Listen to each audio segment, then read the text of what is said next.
მოკლედ, ხო, აქაც არის გარკვეული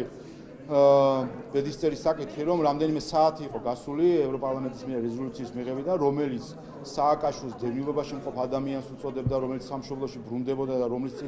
წინააღმდეგაც არა კანონი ახსოვდა, არამედ პირადი ვენდეტა. ეს იყო დედა აზრი ამ რეზოლუციის და რამდენიმე საათში ევროპის ყველაზე შეუბრალავი რეპუტაციის მქონე ინსტიტუციამ, ადამიანის უფლებათა ევროპულმა სასამართლომ გამოიტანა გადაწყვეტილება, რომელშიც ფაქტობრივად თქვა, რომ მიხეილ სააკაშვილი იყო გულაგების პრეზიდენტი. მან შექმნა სისტემა, სადაც ადამიანი იჩაგრებოდა, სადაც ადამიანებს აწამებდნენ და რომ ეს იყო მთლიანი სისტემის ნაწილი და ეს არ იყო ცალკეული შემთხვევები. ამ გადაწყვეტილებით ჩვენ ნახეთ კიდე ერთხელ დაგვანახა ევროპულმა სასამართლომ და ის წამების ფაქტები აღწერილია პირდაპირ ამ გადაწყვეტილებაში რაც ხდებოდა,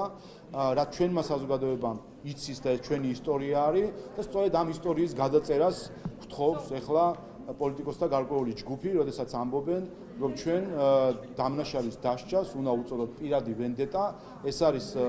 სიყალბის სიმართლე წარმოჩენის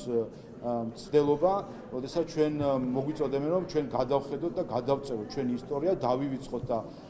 ამოვაგდოთ ჩვენი მეხსიერებიდან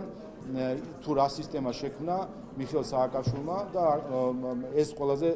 კარგი პასუხი იყო, ფიქრობ ამ რეზოლუციაზე, ყველანაირ პოლიტიკურ შეფასებაზე, უფრო ძლიერი შეფასება მისცა სტრასბურგის სასამართლომ ევროპარლამენტის ამ რეზოლუციას.